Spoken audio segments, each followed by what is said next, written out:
I was a freshman in college at the malleable age of 18 when I read what would soon be one of the most impactful pieces of literature in my life. The piece was written by Chicago native Brent Staples. Its title, Just Walk On By, Black Men in Public Space. I was reading this piece while simultaneously being the only African American male in my class at the time, and one of the very few throughout the entire institution. Staples recalled a specific moment in which he was about to walk past several white people on a sidewalk, and he began to whistle opera music in order to appear less menacing and threatening. It was one of the first times I read something and thought to myself, wow, I'm not the only person who experiences that. But why? Why is that? Why must I, or why should we innately feel lesser than or mere danger in the presence of another race? In an ironic fashion, the feeling of being feared causes an anxiety and stress within that can be closely compared to a semi-panic attack. You sometimes start to overthink, overanalyze, and question the stance of your humanity.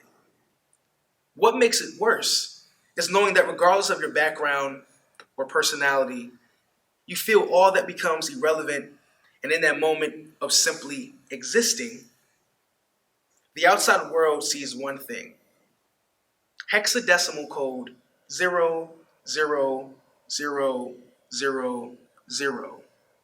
also known as black.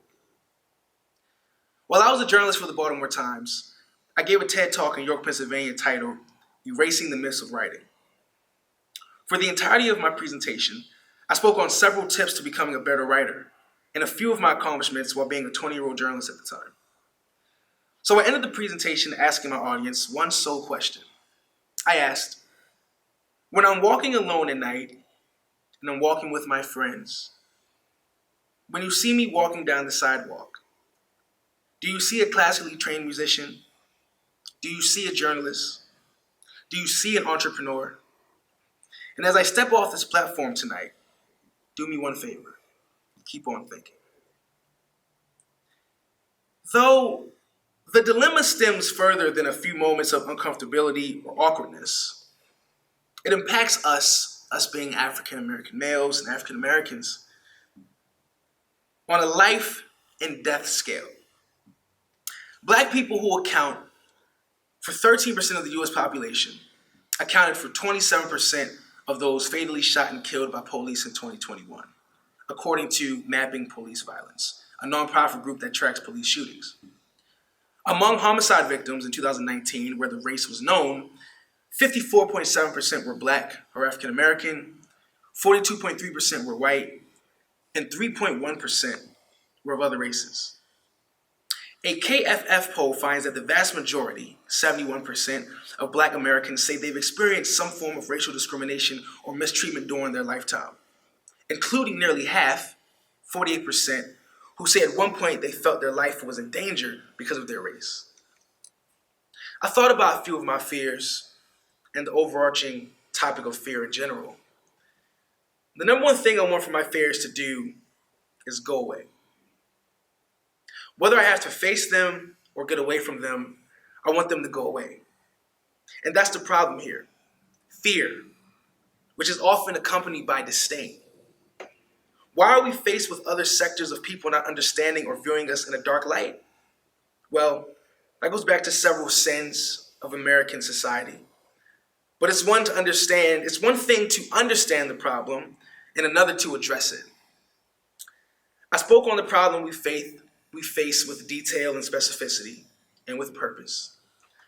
Just as great generals prepare their troops, and an excellent student studies for a test, we must know the course before we embark on maneuvering and conquering it.